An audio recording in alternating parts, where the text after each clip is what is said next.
is one of the biggest betting weeks of the entire year. And you know that at the Early Edge, we're here always for you, no matter what the sport is. We are powered, as always, by SportsLine. I, of course, am the coach. And when you talk about big-time sports betting, it doesn't get any bigger than the Kentucky Derby, the Kentucky Oaks the day before. So we have you covered. I want to bring in the star of this show.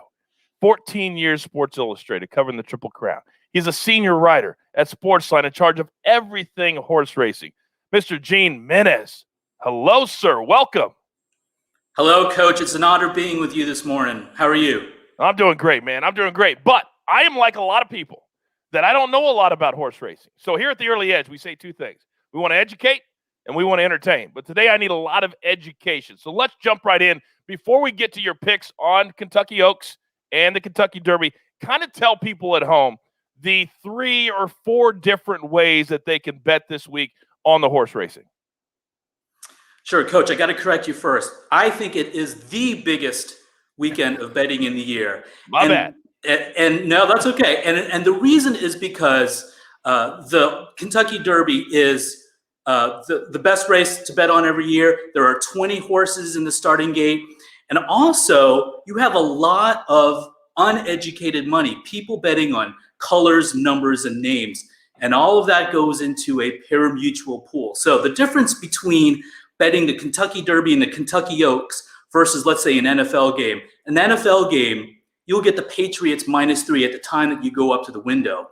But in a horse race, you won't get a horse's odds until that horse leaves the starting gate, because all of the money goes into a pari-mutuel pool.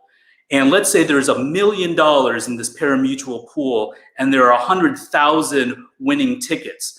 That $1 million is divided by the 100,000, and that means each ticket gets $10. So that's the biggest difference between betting on the Derby and, let's say, an NFL or NBA game. Now, there are very many ways that you can bet on a race.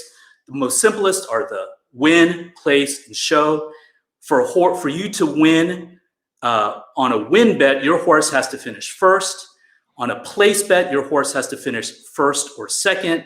And a show bet, your horse has to finish first, second, or third.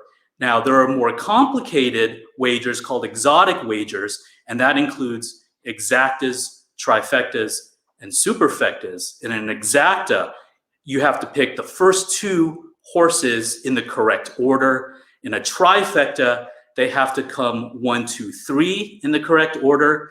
And the superfecta, they have to come 1, 2, 3, or 4 in the correct order. But SportsLine doesn't pay me enough money to bet superfectas. Maybe they pay you that kind of cash, Coach.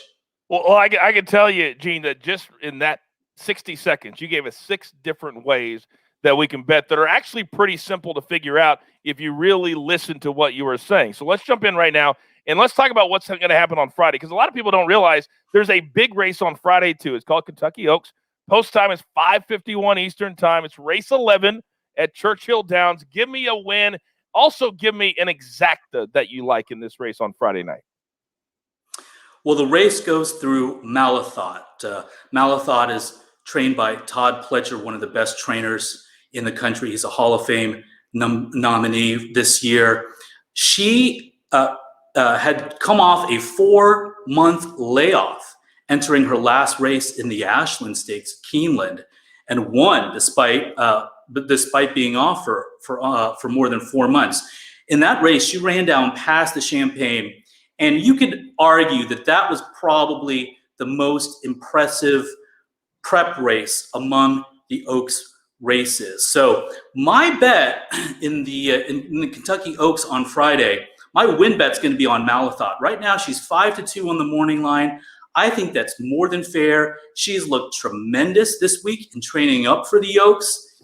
So I think you're going to get a square price for her at 5-2. There are other horses in this race that will take money. So I don't think that 5-2 will drop much further. Now, the horse that she beat in the Ashland Stakes past the Champagne ran all out in the Ashland. She's improving. She's also looked good this week, and she's a juicy price on the morning line.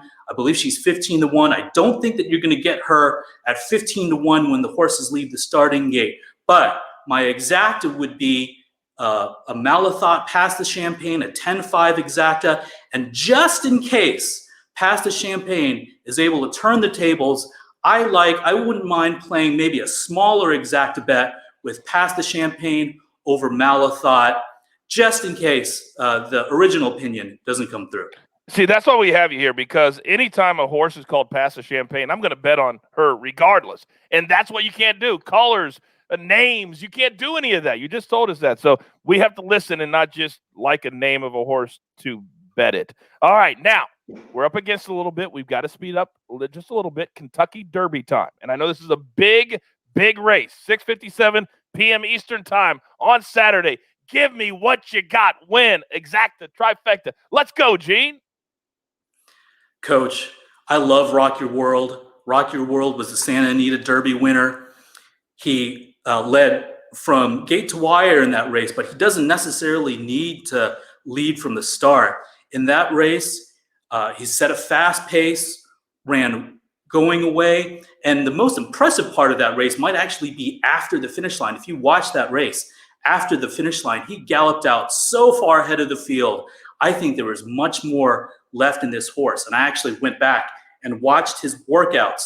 His 2 workouts prior to the Santa Anita Derby, he had to be urged and pushed along by the rider. But his 2 most recent workouts since that race, he has been training effortlessly. I think he comes into this race to peak, and I think he's going to win. He's drawn outside. He's drawn perfectly. I like him. He's 5-1 on the morning line. He's the second choice, but I like him to win on Saturday. So my play is going to be this. I'm going to put a win bet on him, and then I'm going to play an exacta with him over 5 horses, and I'm going to weigh that pretty heavily. That will be my main exacta play, and then I'm going to reverse it with those 5 horses over him. Then I'm also going to try a trifecta with him over those 5 horses over 9 other horses. So we're hoping to hit big balloons with Rock Your World on Saturday. All right. Don't forget that if you're a little bit confused by what Gene just said as far as betting on a horse and then putting it over other horses, all you got to do when you walk up to the window, just tell them exactly what Gene just said. Say, I like to have 15 over 6, 7, 8, 9, 14. And they will help you out at the pay window. They will. Okay, we're up to our last bet of the show, Gene. And this is one other way that people can bet that's actually a lot of fun that can tie them into the 2 races so they want to watch both. Give me your Kentucky Oaks, Kentucky Derby combo play of the week. Yeah, so the Oaks Derby double combines the Oaks and the Derby. You have to hit the winner in both legs. So based on my picks from earlier, we're going to go with Malathot, the 10 horse, with Rock Your World in the Derby. That's going to be our main play. Then we're going to have Malathot with those 5 other horses as a kind of like a saver play. Then we're going to have Pass the Champagne, the 5 horse, with Rock Your World, also as a saver play. And then in case the opinions in case my B opinions are the ones that actually hit, we're going to have Pass the Champagne with the other 5 horses in the Derby, and that's going to play pretty well if that ends up coming through. But the one I would weigh the most would be Malathot, Rock Your World. All right, very good. And we tell people all the time at home, all of our followers, all of our fans, if you have a question, just tweet us. And I promise you, if I can get to it or Gene can get to it, we'll get to it. All right, we understand we're just starting here. We're just starting with trying to tell everybody and educate how people can bet on horse racing here at the Early Edge. Gene, thank you for the time. I can't wait to say this right now. You've got your marching orders, courtesy Gene Menez. Let's take all of these tickets on Friday night, on Saturday night, straight to the pay window. For Gene, he's the man when it comes to horse racing. And for the jeweler who puts it all together, I'm the coach. Remember, this is the only place for your horse racing, golf, soccer, regular show, whatever it is. We got you at the Early Edge. Good luck.